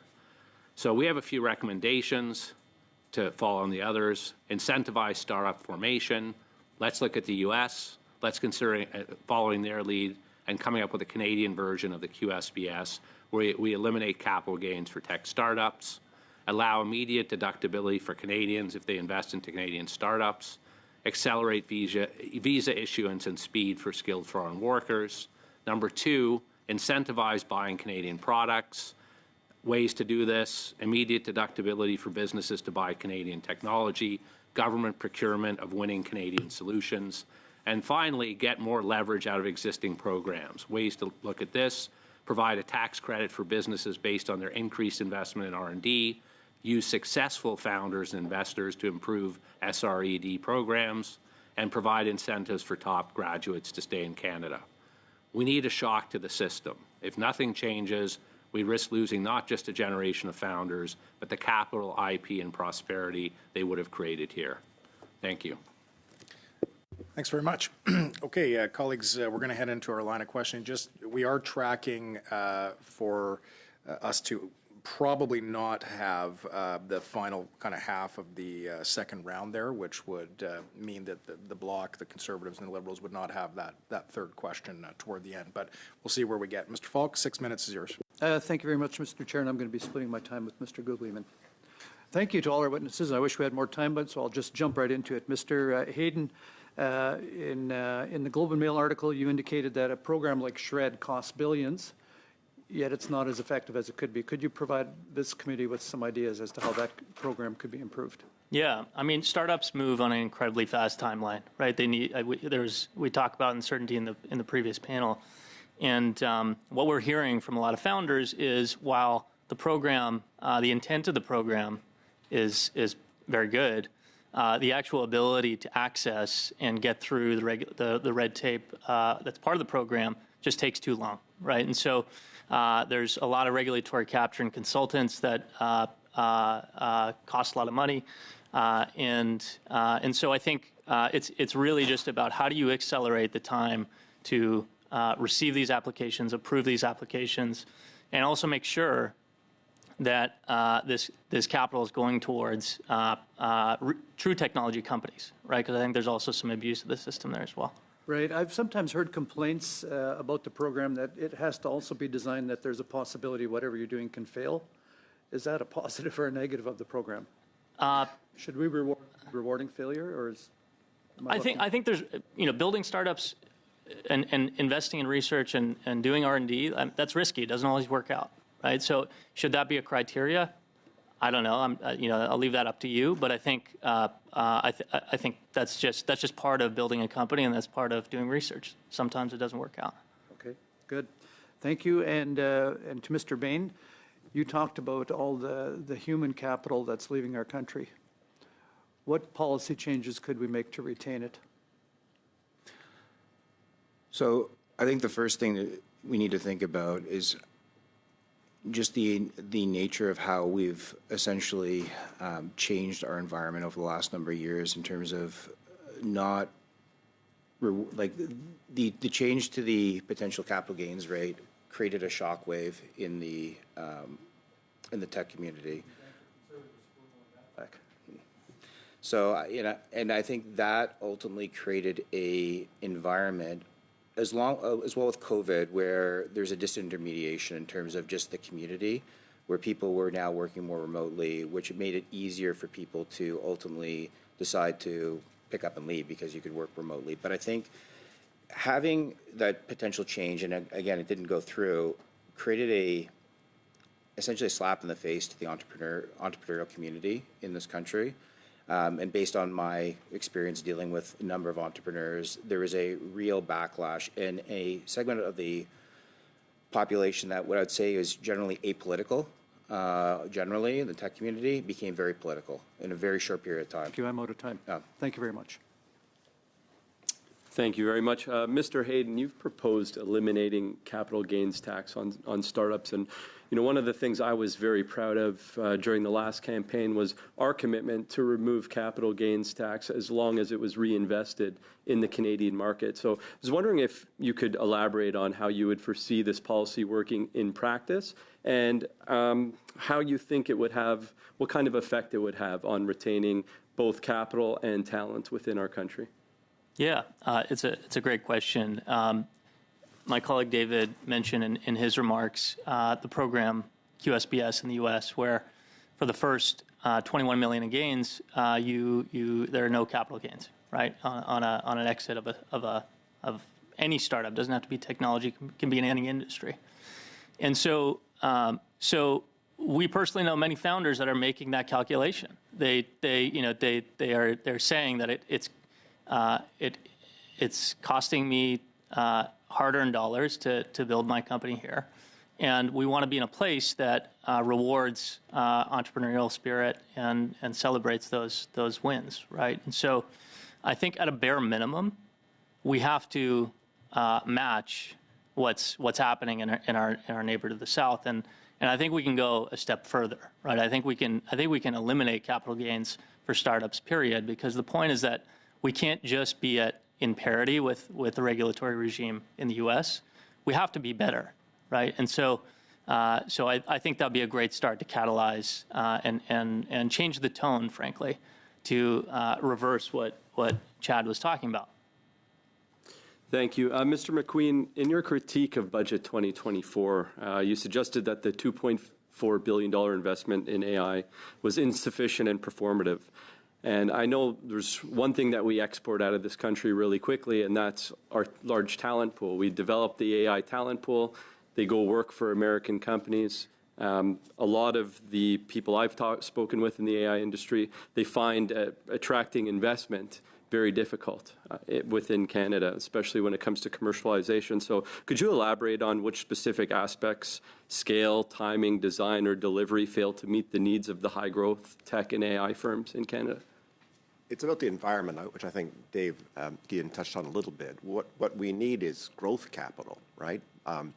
Universities can spin out graduates and they can create IP at the campus research lab, but if there's not capital to fund that seed or angel round, let alone the venture or growth stages that would follow, all that was for naught. And, the government announcing an AI strategy is all well and good, but what we need is the risk capital for the front end.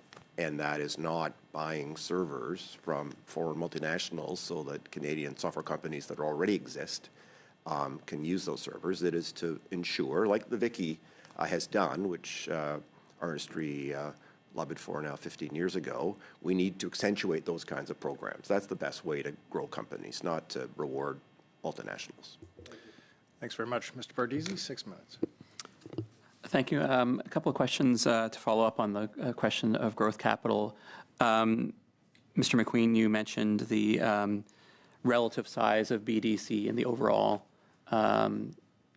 financing space. As you may know, the Competition Bureau is doing a study of financial sector, in particular big bank lending to small and medium-sized enterprises. Do you have any perspectives on policies or approaches that could increase financing from the big financial pools of capital that are available? Well, I lived that tale. CIBC bought my firm because it wanted to put more money in the innovation economy and did not have a solution to do so, and it acquired a team and and we committed $10 billion over 5 years to firms and funds across this continent of bank capital, shareholder capital, from zero.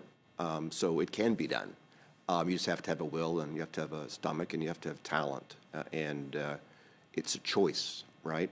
The deputy governor of the Bank of Canada was talking about we need more competition in the sector, and we need new banks. Well, the OSFI team is not in favor of that. I can tell you that as someone who once met with them trying to launch a bank in this country to serve this industry, and you don't get a second meeting, all right? Whereas the United States, they've started 29 or 30 new banks in the last 12 months.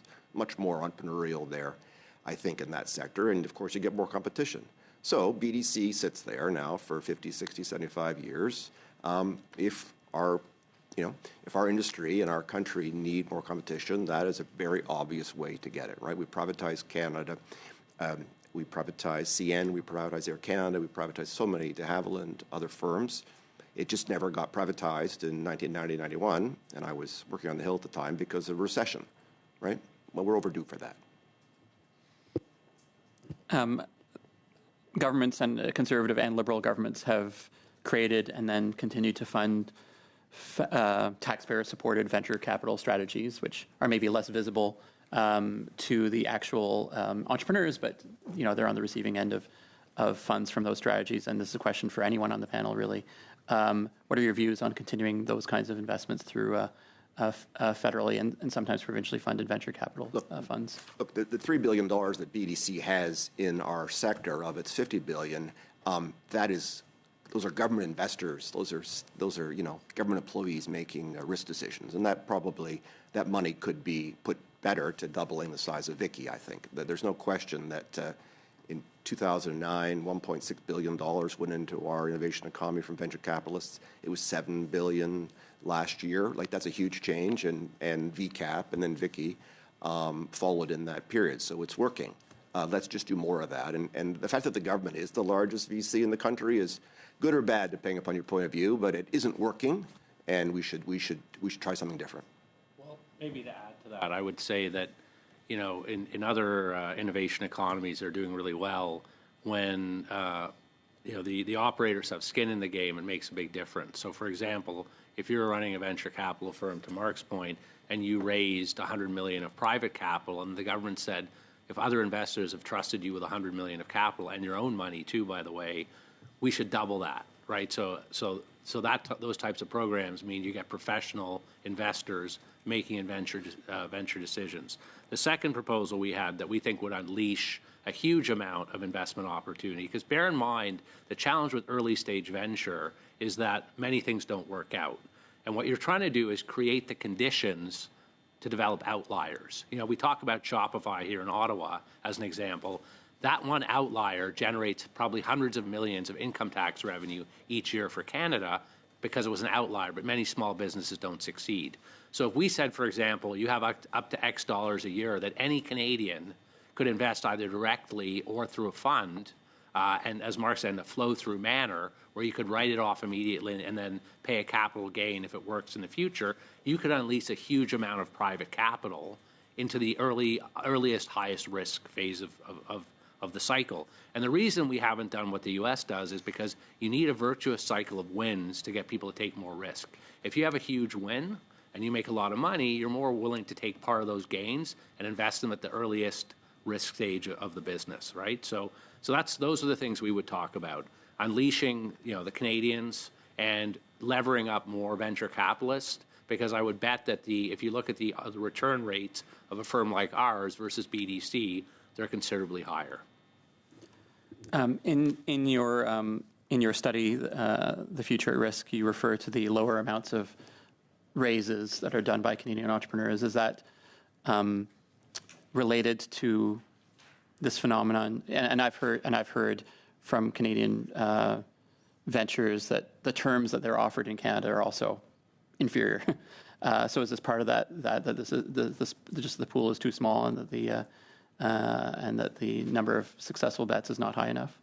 I would put it to two things. So, first of all, in the study that we did, number one, you're seeing a lot of high potential people leave. So the question is not what are the other 90% of people doing. It's what are the top 10% of people who are likely to create outsized returns doing. And so part of the issue is a lot of those folks have left the country, so they're still starting their businesses, but instead of starting them here, they're starting them elsewhere. And so therefore, you have less high-quality opportunities to invest in. So I think part of it is just the talent migration is creating less opportunities. I'm of the view that, outside very early stage investing, good Canadian companies can find capital, not only just from Canadian investors, but from U.S. and international investors. So I think it's less an issue of if you're doing well, can you get money? It's do you have enough businesses forming, of which some percentage of them go on to be big. Thank you. Monsieur Saint-Marie, 6 minutes. Merci, Monsieur le Président. Je salue. Thank you, Chair. Hello to all four witnesses. Thanks for being with us, and thanks for your opening statements. Very interesting. Mr. Chair, I would like to begin with a procedural intervention. We have received a document sent around by a prior colleague, whom I salute, and the research that he presents seems to be of the highest interest. I would like to remind all members of the committee that the correct way to distribute documents usually is to go through the clerk. And that ensures that we do have a translation of the document, and all MPs receive both versions in both languages then at the same time. We heard a witness in our first hour refer to some tables that we were unable to consult because they are now being translated. So I would like to remind everyone that the common way to proceed is to ensure that documents go through the clerk to ensure that we do have the translations. That was a simple aside. Here are my questions for all four of you. I have two questions. First, much has been said of technology startups, technology businesses, high potential and high growth businesses. Much has been said about funding them. And how important is it for such businesses to get venture capital or funding by proper debt methods rather than traditional funding methods? And whoever wishes to answer first. The French version. So, I did not get the translation, so please, I'll yield my time to Mr. Stein. Apologies. The reason he was talking about, debt financing, right, versus equity financing, and that was Mark ran a debt financing business for startups. So that's why I was saying, Mark, you may want to add to the conversation. What I would say, and then Mark can comment on this, for very early stage companies that are just trying to come up with a first product and get the first customers, debt is not usually available to them. It usually comes along in conjunction with equity financing. Mark, you may want to add to that given your expertise in this area. Thank you. Debt is great when there's a business. Debt does not work on an idea. Equity is appropriate for pre-revenue companies, commercialization stage, revenue in the few hundred thousands, and debt once you have a business with revenue and critical mass, let's say 5 million Canadian dollars. Debt is a perfect way to grow your business, whether it's equity or debt at that stage. And it protects the entrepreneur's stake in the business because there's obviously less dilution. And, if business is going to go bankrupt someday, whether it's equity or debt doesn't make a difference, right? Merci beaucoup. Deuxième question. J'ai l'impression. Thank you very much. My second question. I have the impression that when it comes to startups in Canada, once you have a startup that's doing well, that's actually in business, generally speaking, it gets sold to a bigger player in the United States. Is this something that you observe, and what can we do to ensure that the economic benefits for the economy, is able to ensure that we move startups forward in the economy with the benefits of the prior one? And whoever wishes to respond.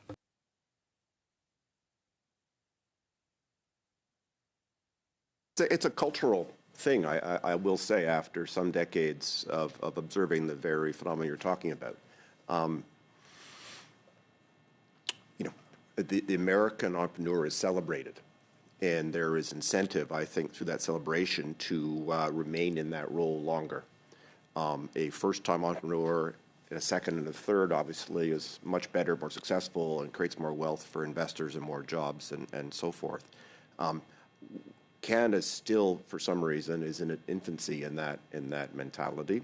A lack of capital is certainly part of it, and that's why, as Dave said, you've got people going to Austin, Texas, all things equal, then going to Surrey, British Columbia, for a bunch of reasons, and that's environmental. We can do our best here, and I'm hoping that your committee is seized of that, of solving what we can solve, and let the entrepreneurs do what they do best, which is commercialize technologies. Yeah, the other point I would add to that is, as maybe being guilty of starting and selling two companies, both to American outfits, is that so we created a lot of jobs, right? We created capital gains taxes that were paid to the government. We created a set of individuals who had the skill sets to go start new companies, which occurred. And so what happens is selling isn't necessarily a bad thing. In other ecosystems, it happens quite frequently. But when the entire ecosystem grows, so imagine you have 10 or 15 successful businesses. If 11 of them sell and 4 of them keep going and going and going, you're going to end up with the Shopifys and things of that nature. But those other 11 still contribute to skills, IP knowledge, wealth to invest in other startups. We're a perfect example. After building 2 businesses, we're now investing in the next round of Canadian businesses. So it's in itself not a bad thing. It's a function of the size and scale of the U.S. markets. But with more activity, it will yield some public companies, but also a lot of successful businesses that don't reach that stage as well. And that just to jump in, that was clear from the 80s and 90s in Ottawa. Right, you had a virtuous cycle that was created over a span of 2 decades, essentially a generation. With only one standard bearer, Shopify right now, it's difficult to create that virtuous cycle in the same way. So you have to take as many shots on net in order to create the next generation of companies in this country, and that's going to require a significant amount of investment at the primary level, and then ultimately funding the commercialization after the fact. Okay, merci, Monsieur Saint-Marie. Thank you. The floor is yours for 5 minutes. Thank you. This question could go. The Government of Canada has a strategic innovation fund of about $10.2 billion. Where has this program made a measurable impact in innovation in Canada?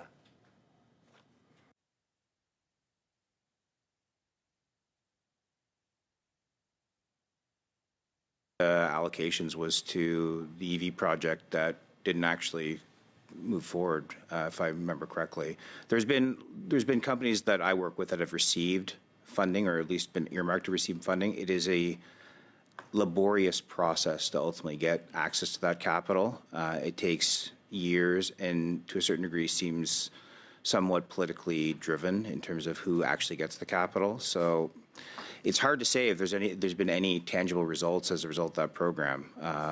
Quickly elaborate how the government politicizes the Strategic Innovation Fund. It's typically going to some of the investments that have been or that were announced were to foreign companies coming in to, for example, the EV factory that was going to be built. I think it was with Toyota or whomever, Volkswagen, that is not going to happen right now. But there's a number of companies in this country that are pushing the innovation economy, that are domestic companies that are not receiving funding in the same regard. Like, that is a foreign national company that is ultimately, yes, going to potentially build something here, but they're the ones receiving the money, not Canadian domestic companies. Right.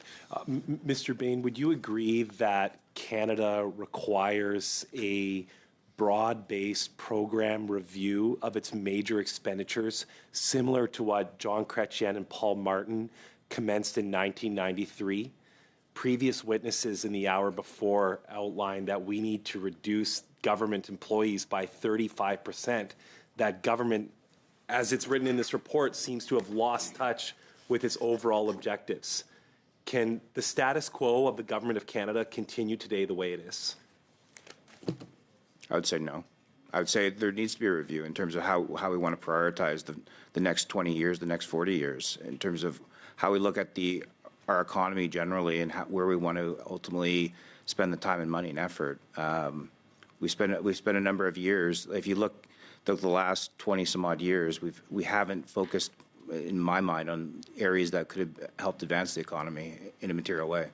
The Minister of Small Business, and I'm mentioning this question because it's Small Business Week, raved about the Women's Entrepreneurship Fund, a $7 billion fund under the Government of Canada. In the private sector, have any of you seen any impact from the $7 billion the Government of Canada committed to helping women businesses scale up?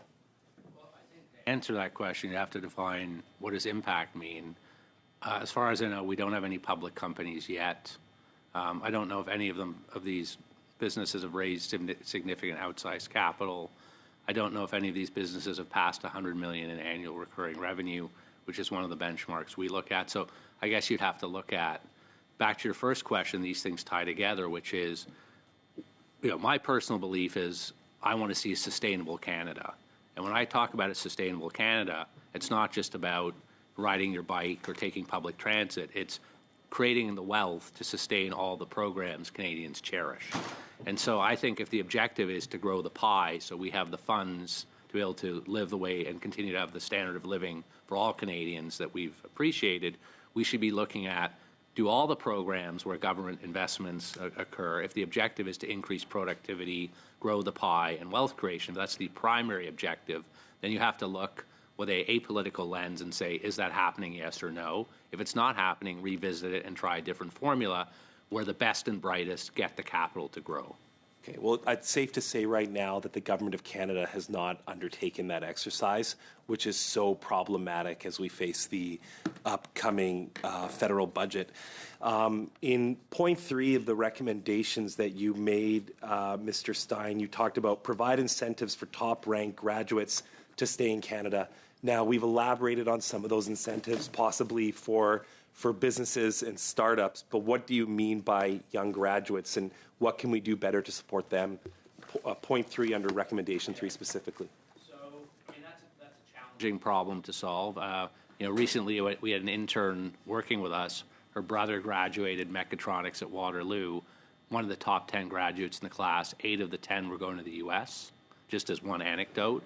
So a couple things come to mind, and they tie together. So we talked about the U.S. and their QSBS. So imagine you're a new grad, you want to go work at a tech company. The U.S. can pay much higher salaries in many cases than Canadian firms. And now they have this huge equity advantage where they can give these employees stock, which won't be taxable either. So imagine if you were a new grad and you could go join a Canadian startup and you also had the same tax treatment. The Canadian company could afford to pay you a lower wage today with a promise of a capital gain in the future if the business works out. So that could be one example of something we could do. I think it's a bigger question for government to consider what would be a set of policies that would incent those top grads to want to stay here. Part of it's a more vibrant ecosystem, which in turn creates a bigger opportunity set. Yeah, well, one thing I'm sorry, hear... Mr. Visper, that's 60 seconds over. Thank I let it go just to allow Mr. Stein a chance to conclude his remarks. Mr. Baines, 5 minutes, and then that way be it. Thank you, Mr. Chair. And thank you to our witnesses for joining us today. I'll be sharing some of my time with my colleague, Ms. O'Rourke. My question is, some of the talent pool you talked about, we do see some volatility down south as well with respect to the Trump administration making some changes to the H-1B visa, for example, putting a charge on $100,000. Do you think that could help draw some talent back or from wherever they're coming from to come and look at Canada as a potential place to come? I think it's an opportunity, but if you were to actually go and look at most of the founders that have relocated to the U.S. or that are in the U.S., my guess is that they would not be on the H-1B. They would be on the TN or something similar, right? And so on the one hand, I think it's an opportunity for Canada to attract foreign workers, attract foreign companies to bring foreign workers into Canada. On the other, it's a threat because the U.S. Companies that are now trying to recruit international talent, the TN's free, right? And the TN is a very quick pathway for Canadians to migrate and immigrate to the United States. So on the one hand, it's an opportunity. I think the other, it's a threat, which is why these recommendations we think are important. Yeah, the other thing I'd quickly add, too, is one thing we have to be careful if we've been watching the Trump administration, they often put things out there that are very broad-based in nature. They then, they really act like a startup. They take a quick policy decision, and then they see what the impact is, and then they typically create carve-outs. So the other thing we should be watching as Canadians is to say that was the original thing that was put out. After a number of companies speak with the Trump administration, do they actually start watering down that H-1 thing where they'll say, for example, it only applies to workers earning less than $100,000 a year, because the companies will suggest that if they're hiring very high-end individuals that help grow the American economy, they shouldn't pay this fee, but they want to stop potentially younger workers coming in or skilled workers from other parts of the world that are being underpaid for the opportunity to get into America. So I think it's something we have to watch carefully. In the short term, there might be some advantages, Gideon said, of attracting great talent. But in order to do that, if they hear it's going to take more than 4 years to bring them in on a skilled worker visa, we're going to, where are we 4 years from now? So we have to move really quickly. If we want to take advantage of this and attract great foreign skilled workers, how can we get them into the country vetted properly in 90 days or 6 months, not 4 years? And I think you'll hear some of those changes coming in the next few weeks on the immigration side. Over to Ms. O'Rourke. Thank you, MP Baines. So just to clarify, the strategic investment funding contributed $9.2 billion in funding, but did attract $72 billion in capital investments. So my question for you, though, in speaking with a whole range of companies in my riding of Guelph and nationally, there seems to be a sense that there is some funding for early stage startups. There's funding for what's happening in universities. And there's a feeling that there's funding for already successful commercial companies. So it's been identified to me there seems to be a gap in the middle. Would you agree with that? And then if so, what would help to support innovation and productivity and the creation of more jobs and growth and retention in Canada for that middle part? And then we talk about investment. Where does that investment come from? Is that federal investment? Is it venture capital? Where does it come from?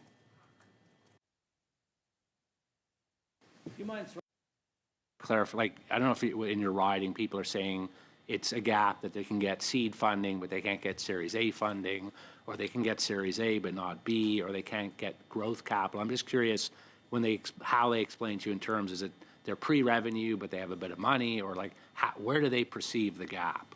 The perception seems to be that they can get some funding initially. They might get some venture capital, and then if it takes more time, the venture capitalists can't pull their funding out to seed somewhere else. And so it's that leap into the middle portion of their development. So the perception is that there's support for businesses that are either at early stage startup or that are already doing well. And so they're saying what exists to support businesses through those first stages of commercialization and growth? What seeds that?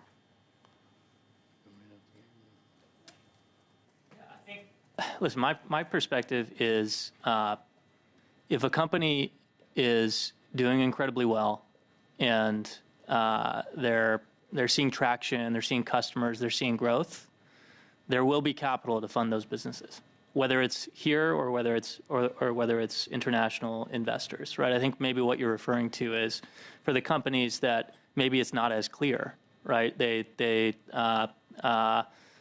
raise a little bit of money, but they didn't get as far as they thought they would. And so, where's that next round of funding? I think, yeah, absolutely. If there's more capital, then people are willing to take more risk on companies like that, right? So I think as the capital ecosystem grows, it needs to grow to be able to support some of these companies. Sure. But I would also like the counter to that as well, which is hard for young, or entrepreneurs to realize too, is that venture capital, right? It's not a hobby business. It's a business that requires the potential of large returns, because by its very nature, some things are going to end up as zeros, right? So if you imagine, if I look at 10 investment opportunities, I have to assume I'm going to lose my money on a few. So I have to have a high bar in order to want to write the check. I think sometimes what people don't like as well is that their business, whatever business they've chosen, isn't necessarily fitting the traditional definition of venture capital. And so I would say, well, if private investors don't want to put money into the company, the government shouldn't either.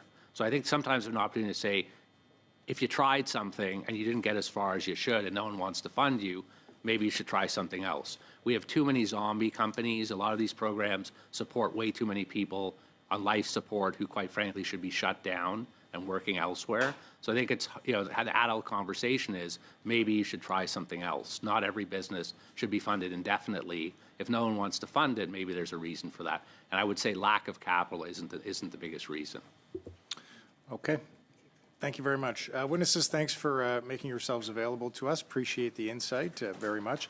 Colleagues, just a reminder about the informal visit we have tomorrow with our delegation from Europe. If you have any questions about that, feel free to speak with myself or the clerk. Meeting adjourned.